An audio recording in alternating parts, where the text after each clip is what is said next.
Guys, check this out, okay? Currently going 46 picks later in ESPN drafts, 68 picks later than underdog. 68 picks later? I mean, guys, ESPN is clearly not seeing the value, but you are going to see that value because you're watching this video.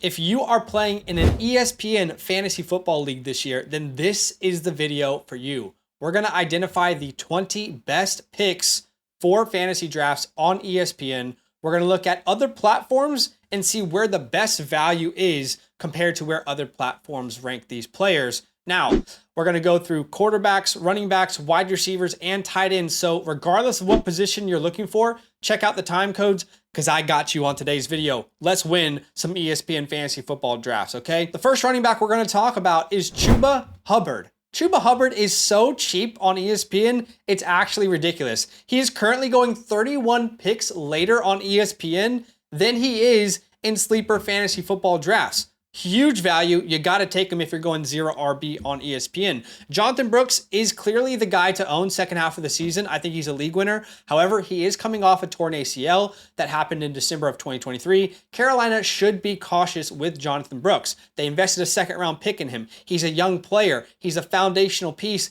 and they probably don't have expectations that they'll need Jonathan Brooks here in 2024. And recent reports have said that Brooks will likely be ready to play week 3 or 4. So the first 4 weeks of the season, Chuba will be your starter. And Dave Canales has made it clear that he wants to run the ball. All offseason, he has said, we're going to run the ball. He recently was quoted to have said, so it's something that we're going to be stubborn about. It's something that we're going to be committed to when he talks about running the ball. And Chuba Hubbard, we saw him as a starter for this team from week 6 onwards in 2023, where he averaged over 19 touches per game, 12.5 fantasy points per game, and was an RB19 in fantasy football from week 6 onwards. So not a guy you want to be playing in the playoffs, not a guy you want to trust season long, but such a good value if you're going to look at running backs late in your ESPN drafts. All right, how about Trey Benson? Trey Benson is currently going 29 picks later in ESPN drafts than he is on Sleeper. Yeah, let's talk about James Conner. I get it. James Conner is going to be very good. He's a very good player, but he's a lock to miss some games due to injury. According to Injury Shark,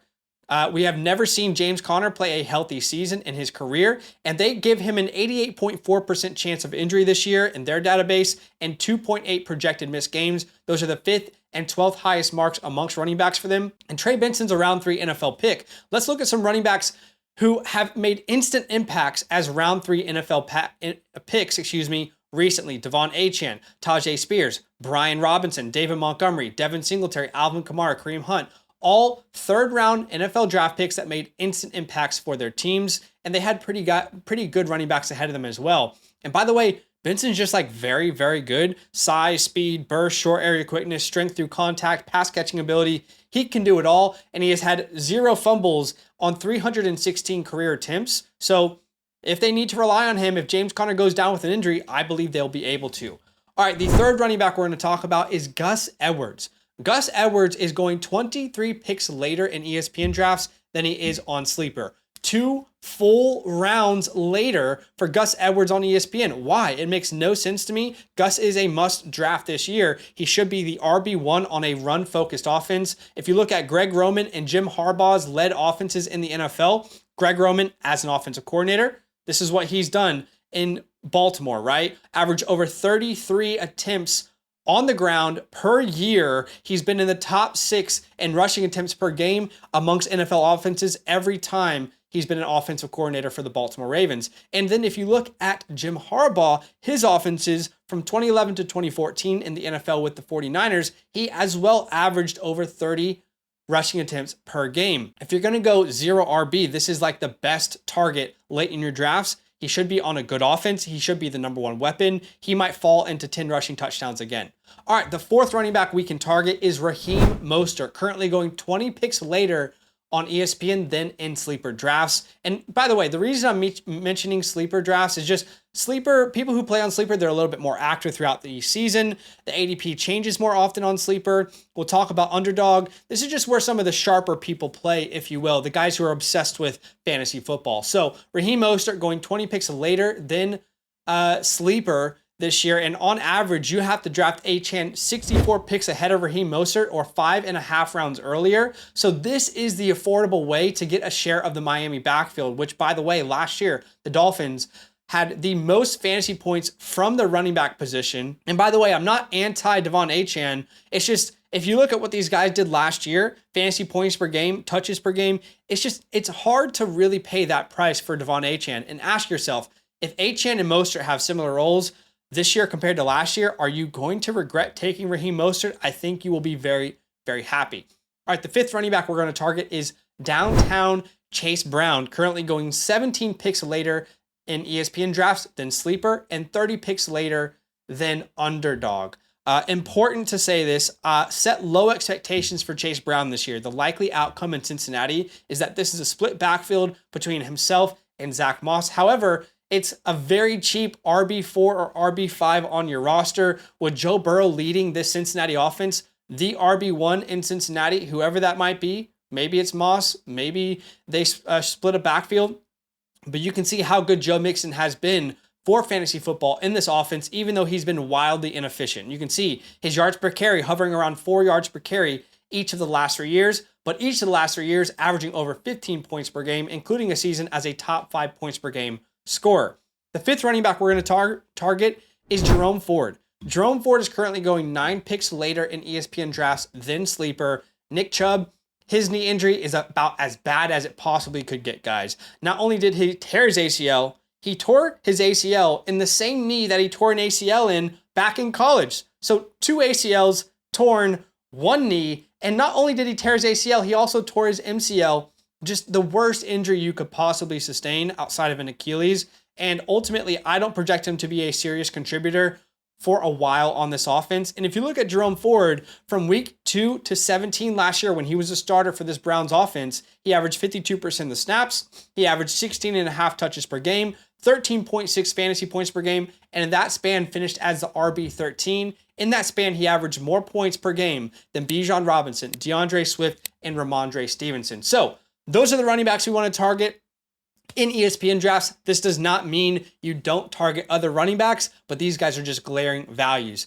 So let's get into the wide receivers. Just so you guys know, I'm going from the biggest values all the way down. So the number one value in ESPN drafts at the wide receiver position this year is Brian Thomas Jr. Guys, check this out, okay? Currently going 46 picks later in ESPN drafts than sleeper drafts. That is like 4 full rounds. And 68 picks later in ESPN drafts than underdog.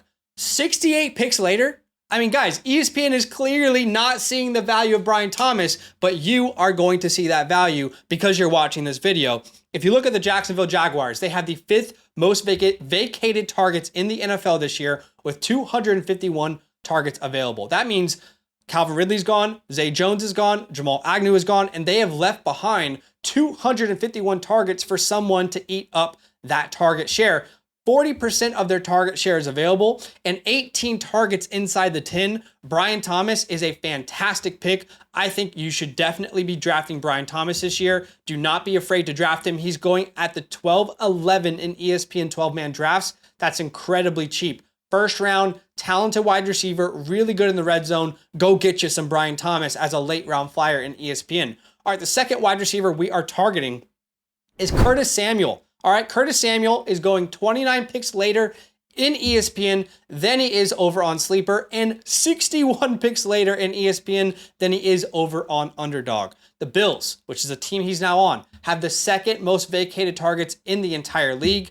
Over 54% of their targets are up for grabs because they lost Stephon Diggs, they lost Gabe Davis. And Curtis Samuel's best ever fantasy season was in 2020, where he put over 14 points per game up on the board for fantasy football.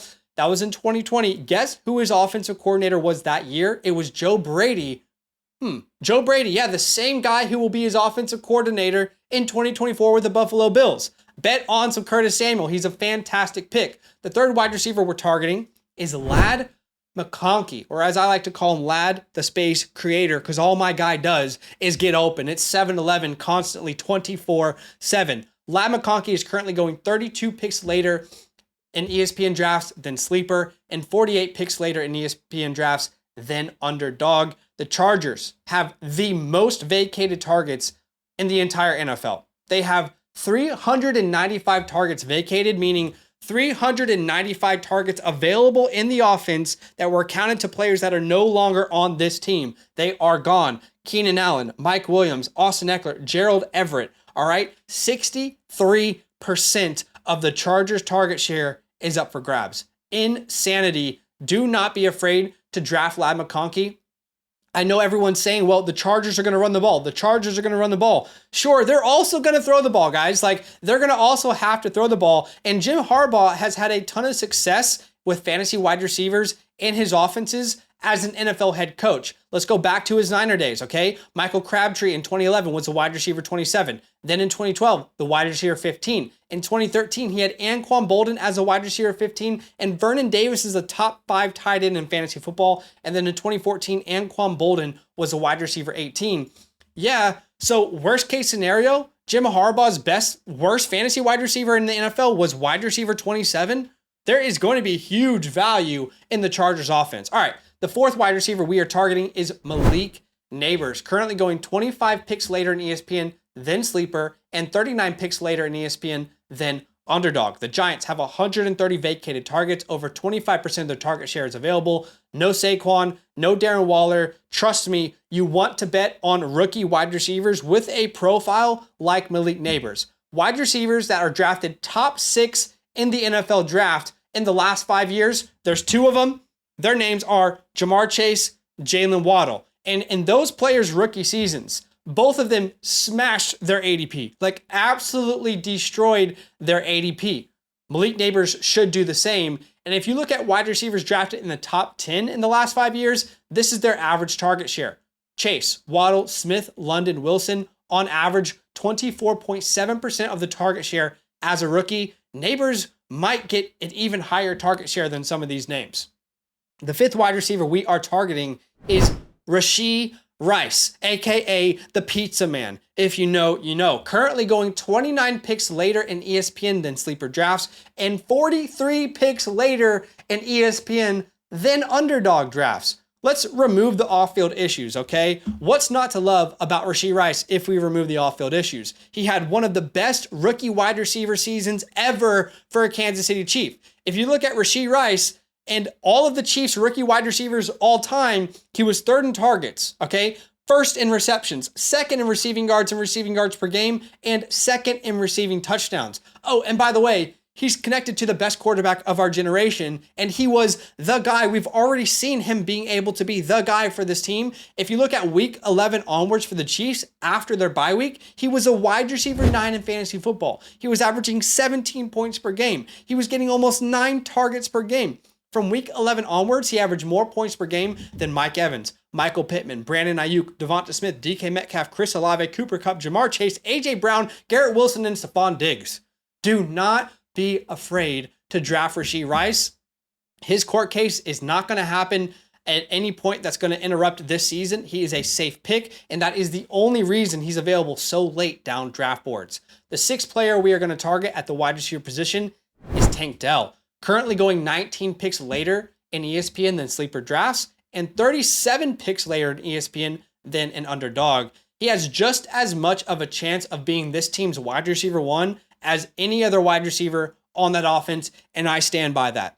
Just as much of a chance as Nico Collins and Stephon Diggs, but he's the cheapest option. From weeks 8 to 12 last year in his rookie season, Tank Dell finally became a starter for this team. And from weeks 8 onwards, you can see his snap percentage goes up, targets per game go up, receiving yards per game go up, and in that time span, he averaged over 20 points per game, which was 5th best amongst wide receivers in that span. Tank Dell is that dude. He's got that connection with CJ Stroud. Don't sleep on him. The 7th receiver we are targeting is Drizzy Drake London, currently going 15 picks later in ESPN than Sleeper Drafts and 18 picks later in ESPN than Underdog. Drake London has had a dominant target share in his first 2 years, averaging 25.5% of the targets of his offense.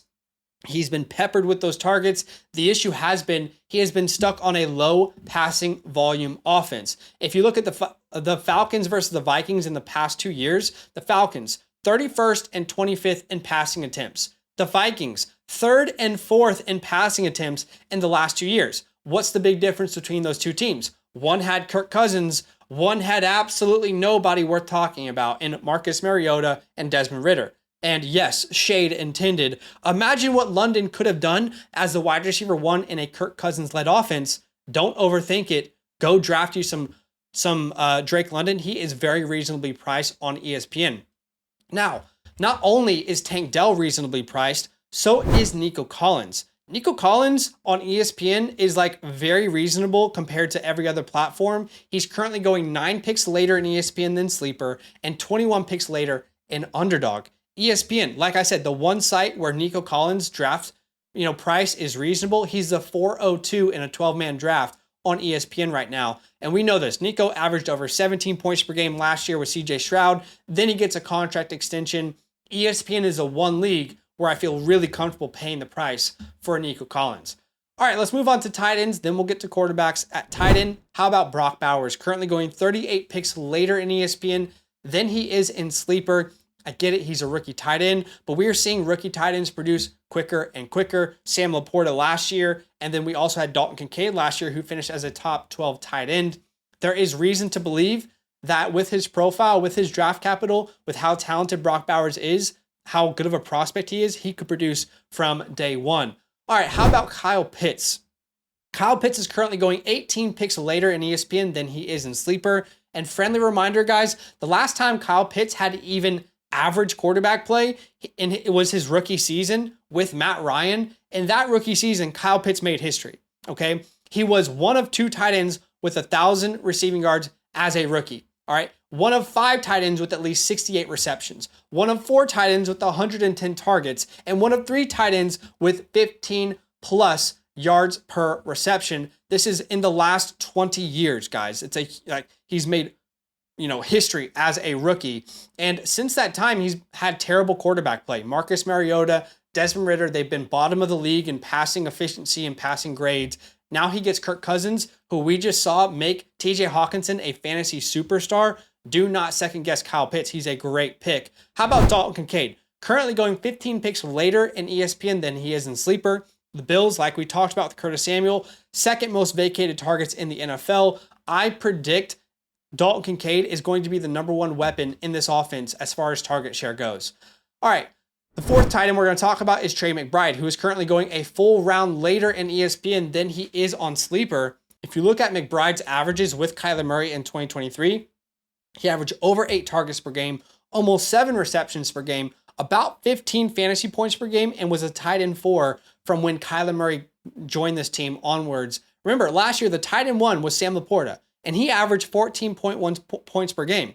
So McBride with Kyler Murray was actually better than an entire season of Sam Laporta with Jared Goff, if you look at a per game basis. All right, and I got 2 quarterbacks to finish off this list for you guys.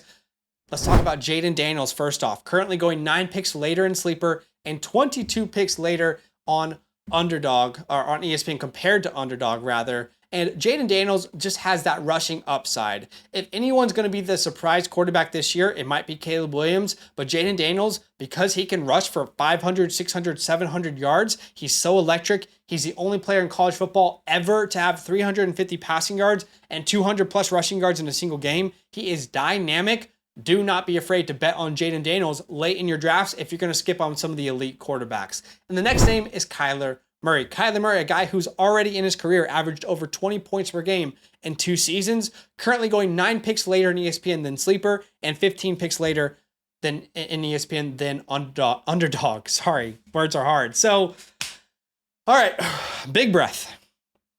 That was a lot of talking. I'm worn out. Is that helpful? I wanted to be as quick as possible because I know your time is valuable. I wanted to give as much information as possible because I know you want to win your drafts. Draft these guys at their ADP on ESPN, and I promise you, you will make the playoffs. Like, I have no doubts in my mind. These are all huge steals on ESPN drafts. So do me a favor, hit that like button, show me some love. I was thinking about maybe doing a Yahoo version of this. I don't know. I want to see what you guys think of, what we need. But hey, do you need a reliable ranking cheat sheet this year? Well, I actually am selling my rankings over on the Flock Fantasy website.